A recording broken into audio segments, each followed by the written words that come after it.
नमस्कार दोस्तों, मैं राजेश कुमार तिवारी रामू काका आज आपके लिए नया वीडियो लेकर आया हूं जिसमें मैं आपको गज़ल के बारे में कुछ जानकारी दूंगा।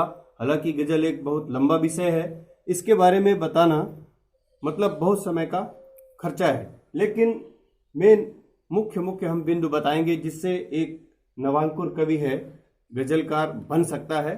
उतना आप मोटी मोटी जानकारी रखिए। तो आइए हम गज़ल के बारे में चर्चा करते हैं, इसके मुख्य बिंदु क्या हैं और क्या क्या इसमें हमें सीखना है। तो पहले काफिया। काफिया का मतलब होता है तुकांत। जैसे हम कविताओं में समतुकांत लेते हैं अंतिम अक्षर, उसे हम इसको उर्दू की भाषा में काफिया बोल देते हैं। दूसरा आता है रदीफ, जो कि हमेशा स्थिर रहता है, ये बदलता नहीं है। हर एक मिसरे की, हर एक शेर की दूसरी लाइन में ये एक ही तरह से स्थिर होता हुआ चला जाता है। अभी आगे उदाहरण में आपको मैं बताऊंगा कि रदीफ क्या है। ये हमेशा स्थिर रहता है। फिर आता है बहर या मीटर। 18 प्रकार की बहर या मीटर, जिसको हम मापनी भी बोल सकते हैं, बनाई गई हैं। उसी के अंतर्गत ये गजल पूरी लिखी जाती हैं। फिर आता है शेर। शेर क्या है? शेर दो मिसरा उला और मिसरा सानी को मिला करके एक शेर बनता है, 2 लाइनों का होता है और ये अपने आप में प्रभावी होता है।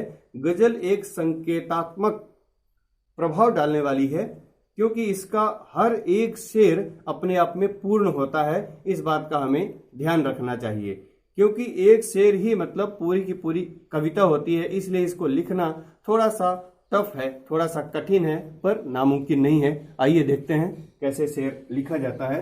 पहले देखते हैं जो पहला शेर होगा, उसमें दोनों में काफिया और रदीफ रहता है, जिसे हम मतला बोलते हैं।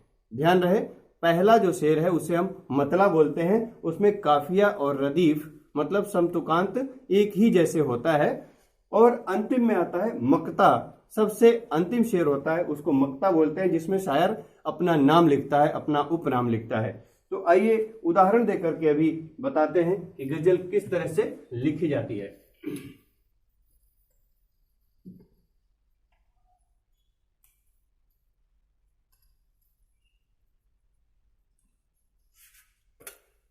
एक गजल है जिसका काफिया क्या है? आ। काफिया लेते हैं हम आ।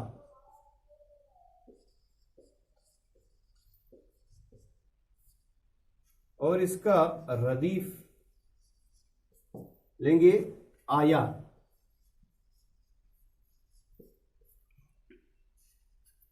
और इसकी जो मापनी है वो मैं यहां लिख देता हूं, जो इसकी बहर बोलते हैं 2122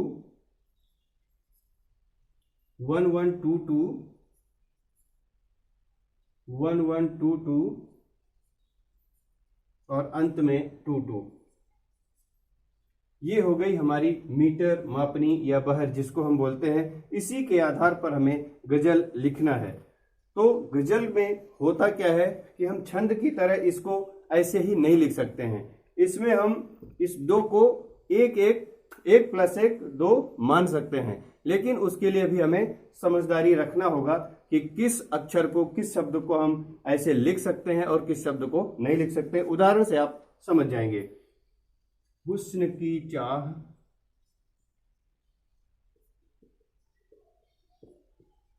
चाह लिए जान लुटाता आया, जान लुटाता आया। अब इसमें देखिए हमने कैसा लिखा है इसको। हुस्न ये मिला करके हो गया 2, जैसा कि आप छंद में लिखते हैं। छोटा ना है इसलिए ये 1। अब की बड़ी है तो ये देखिए 2 मात्रा। चा में ये 2 मात्रा, ह 1 मात्रा, छोटी ली के लिए ये 1 मात्रा, ए के लिए 2 मात्रा, जा बड़ा है तो ये 2 मात्रा, ना के लिए 1 मात्रा, लू छोटा है तो 1 मात्रा, बड़ा टा के लिए 2 मात्रा, ता के लिए 2 मात्रा, आया में ये 2 मात्रा। इस तरह से ये हो गया।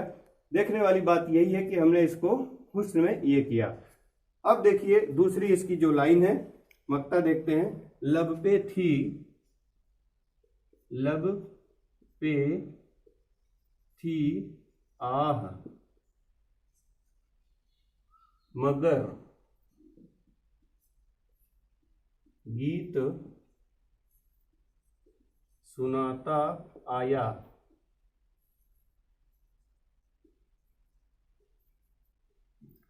लब पे थी आह मगर गीत सुनाता आया।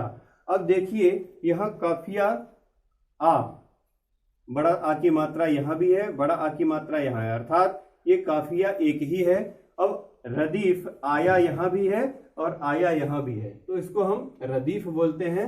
ये सिर्फ पहले शेर में आएगा जिसको हम मतला बोलते हैं, ये बाद में अब नहीं आएगा। अब एक शेर की जो पहली लाइन रहेगी जिसको हम पहला शेर कहते हैं, पहला मिसरा बोलते हैं, वो अतुकांत रहेगा। और जो दूसरा मिसरा अर्थात मिसरा सानी, इसमें हमेशा ये स्थिर रहेगा जिसे हम रदीफ बोलते हैं आया को। इसकी भी मात्रा देखिए लब। अब ये देखने वाली बात यह है कि यहाँ दो मात्रा है और हमने क्या किया, एक और एक ये मिलाकर के दो कर दिया। अब ये पे, अभी आपको लगेगा कि ये गलत हो गया, यहाँ पे लिखा इन्होंने और यहाँ एक मात्रा दिखा रहा है, जबकि ये दो मात्रा है। पर गजल में मात्रा पतन का नियम है, जिसे हम अपने लय के अनुसार स्वर डाउन कर सकते हैं, अर्थात पतन कर सकते हैं। तो इसको हम इस तरह से लिख देते हैं, शो कर देते हैं। तो लब पे थी, क्योंकि लब पे थी आह ऐसा नहीं गाएंगे, लब पे थी, इसलिए इसको हम एक मात्रा गिनेंगे, भले हमने इसको यहां दो मात्रिक पे लिखा हुआ है। फिर आ गया थी में दो मात्रा, आ में ये दो मात्रा, ह में एक मात्रा, म में एक मात्रा और इसको गर, मगर। अब यहां देखिए मगर हो गया, लेकिन मगर ऐसे पढ़ते हैं, मग र ऐसे नहीं पढ़ सकते। तो ये देखने वाली बात है कि यहां मगर लिखे हैं, लेकिन इसका डिस्ट्रीब्यूशन, इसकी बांट कैसे होगी। तो ये म हो गया और इसको हम दो को गर एक साथ पढ़ लेते हैं, ग और रा की दो मात्रा इकट्ठे। लेकिन छंदों में ऐसा नहीं होता, यही अंतर छंद और गजल में। ये ध्यान देने वाली बात है कि इसको म गर पढ़ेंगे, मग र नहीं पढ़ेंगे। तो इस हिसाब से हमने ये लिया। अब गीत सुनाता आया, ये इस तरह से ये पूरी मात्रा हो गई। एक तरह से ये क्या हो गया, एक आपका मतला तैयार हो गया जिसमें काफिया और रदीफ दोनों आए। अब बीच में जो आएगा वो अतुकांत रहेगा, जैसे आग में हिज्र की, आग में हिज्र की हरदम मैं जला, हरदम मैं जला,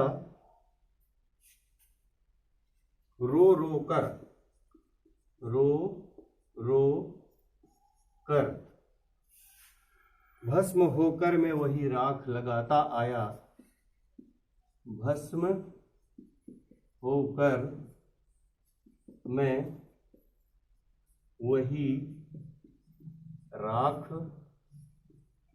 लगाता आया। अब देखिए ये जो बीच का हमारा शेर है, ये रो रो कर, अब ये अतुकांत हो गया। ये आया कहाँ आया, ये जो स्थिर है हमेशा जिसको हम बोलते हैं रदीफ, ये इसमें आया, लेकिन यहाँ अतुकांत हो गया। यहाँ आया जाया खाया ऐसे आना चाहिए, छंदों में जैसे आता है, गीत में आता है, लेकिन गजल में ऐसा नहीं आता है। ये अतुकांत रहेगा और ये समतुकांत रहेगा। अब इसकी भी मात्रा आप ऐसे ही देख सकते हैं जैसे इनकी मात्रा गिने हैं। आग में हिज्र की, अभी ये की में भी मात्रा हमारा पतन है। आग में हिज्र की हरदम, हिज्र की हरदम नहीं, हिज्र की हरदम मैं जला, ये मैं में भी मात्रा पतन है। जला रो रो कर, देखिए आग में, ये में भी मात्रा पतन है। हिज्र इसमें आ गया, कि इसमें भी मात्रा पतन है। हर इकट्ठा कर दिया, दम इकट्ठा कर दिया, तो ये हरदम हो गया। मैं, इसमें भी हमारा मात्रा पतन है। जला, ये जला सही आ गया। रो रो कर, अब ये यहाँ कर हमने इकट्ठा ले लिया, का और रा की दो मात्रा हमने गिन लिया, इनको एक साथ 1 + 1 = 2 कर लिया। भस्म होकर मैं वही राख लगाता आया, भस्म होकर मैं यहाँ मैं में भी मात्रा पतन हो गया, इसलिए हमने जल्दी बोला है तो इसको एक ही मात्रा गिनेंगे लय के हिसाब से, ना कि मैं है तो 2 गिनेंगे, क्योंकि यहां मात्रा पतन का नियम लागू हो गया। अब अंतिम आपको बता देते हैं कि मक्ता कैसे होता है। मक्ता में थाम ले ध्वजा आज हिंद की ए रामू, थाम ले आज ध्वजा हिंद की ए रामू। यहाँ रामू मेरा नाम है, मैंने अपना लिखा है उपनाम यहाँ दे दिया है। देश को शत्रु बड़ी धौंस दिखाता आया। इसी तरह से आप गजल तैयार कर सकते हैं। आशा ही नहीं पूर्ण विश्वास है कि आप लोगों को ये गजल और इसका विधान जरूर समझ में आया होगा कि कैसे हम मात्रा पतन कर देते हैं। मक्ता क्या है, मतला क्या है, शेर क्या है और मिश्रा उला क्या है, मिश्रा सानी क्या है।